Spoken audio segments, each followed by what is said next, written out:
Ini gambaran umumnya ya. Jadi ini filter buat si RO-nya.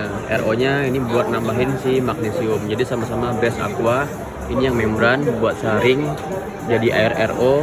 Ini buat nambahin si magnesium. Jadi sumber airnya di bawah. Nah, ini air biasa. Nggak perlu air bagus, air gedung pun juga bisa. Nah, nanti ini masuk ke dalam ke filter jadi air RO, terus ditambahin ke magnesium. Nah, kalau air yang ini air sisa dari si air yang ini pas difilter yang mineralnya nggak terlalu bagus kebuang ke sini.